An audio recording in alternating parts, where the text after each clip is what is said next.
Hey everyone, I am your host Peter Zablocki and you're listening to History Shorts. I hope everyone's having a great day so far and thank you for making this show a small part of that. If you'd like to help me out with a small gesture, please leave History Shorts a rating or a review and click that subscribe button if you haven't already done so. For sources and books used as the basis for these episodes, how to advertise on the show, and other information such as a list of our upcoming guests on the Conversation series, or a link to our Patreon account where you can listen to exclusive episodes not heard here, please visit www.historyshortspodcast.com. Today's episode is brought to you by the Podcast Republic, your ultimate podcast listening app. Discover and subscribe to thousands of podcasts from around the globe, all in one place. Download Podcast Republic now and take your podcast experience to the next level. Having said all of that, when it comes to the shadowy world of World War II espionage, the Vatican might seem an unlikely player. After all, enclosed behind the ancient walls of the Holy See, the spiritual heart of Roman Catholicism maintained an image of neutrality and detachment. Yet beneath the marble floors and hushed halls of the Vatican, a hidden war raged, a covert struggle fought not with weapons, but with whispers, parchment, and secret meetings. Behind the public facade of being impartial, Pope Pius XII and a tight network of clergy, diplomats, and lay operatives orchestrated one of the most elusive and complex intelligence webs in wartime Europe, the Vatican's secret spy network. Here is the rest of that story. Yesterday, December 7th, 1941, it's one small step for man, one giant leap for mankind. Mr. Gorbachev, tear down this wall. The roots of the Vatican's intelligent operations during World War II can be traced to both spiritual and strategic imperatives. As Hitler's forces swept through Europe and Mussolini's fascism darkened Italy, the Vatican found itself increasingly isolated, geographically surrounded by fascist powers, and morally torn between neutrality and resistance. The Holy See had long cultivated an international diplomatic presence. Its papal ambassadors and bishops operated in nearly every corner of Europe, giving it an unusual vantage point in a continental war. Yet more than mere observation, the Vatican began leveraging these assets to gather intelligence, and in many cases, to act on it. Pope Pius XII, formerly Cardinal Eugenio Pacelli, was no stranger to diplomacy. Before ascending to the papacy in 1939, he had served as the Vatican's ambassador to Germany during the rise of the Nazi regime, and later as Secretary of State under Pope Pius XI. Fluent in German and deeply suspicious of Hitler's pagan nationalism, Pius XII brought to the papacy a cautious but active sense of global engagement. He walked a tightrope between diplomatic neutrality, vital to protect Catholics across Europe, and moral obligation, particularly in the face of Nazi atrocities. His official decision to maintain formal neutrality has long fueled controversy, but behind the scenes, the Pope allowed, and at times directed, a remarkably active intelligence network. This network operated throughout multiple channels. First was the Vatican's diplomatic corps, which continued to function even in Nazi-occupied territories.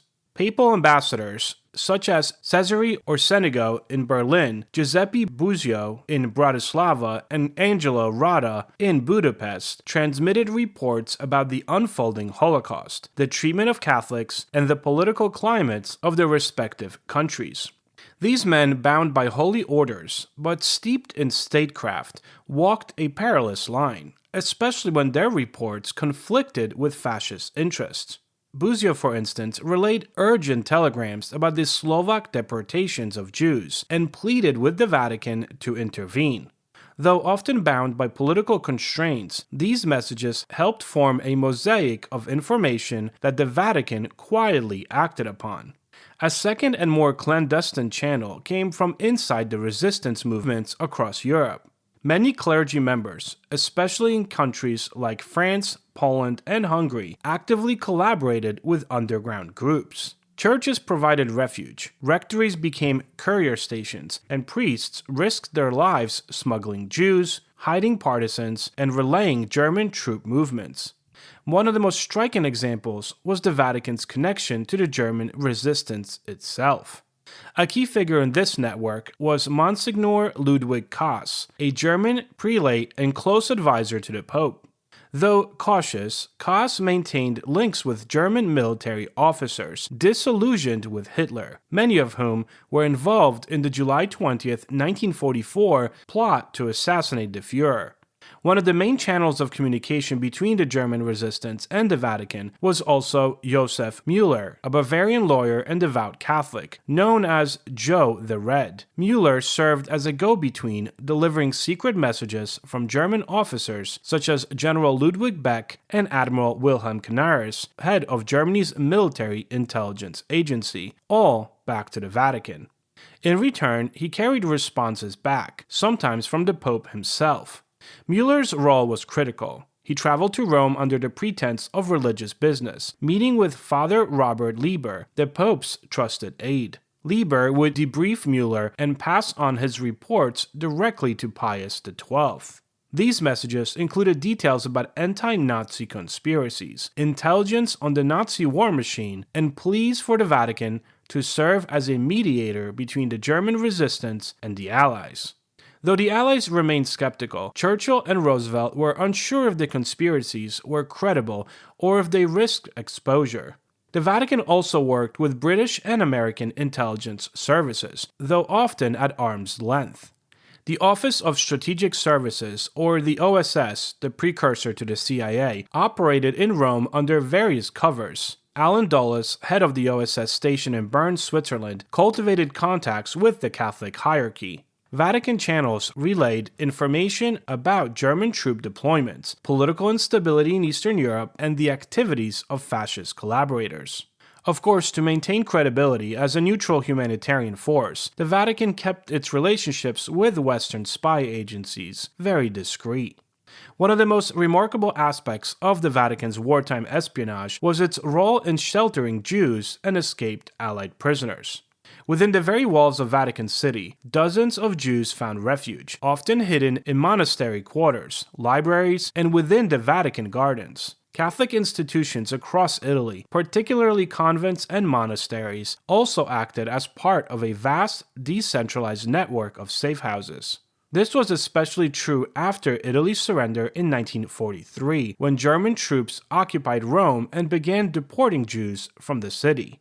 Pius XII ordered the Vatican properties to be opened to those in need. Though he never issued a public denunciation of the Holocaust, his quiet directive to shelter Jews saved thousands of lives. Reports suggest that more than 4,000 Jews found protection in Rome's religious institutions during the Nazi occupation.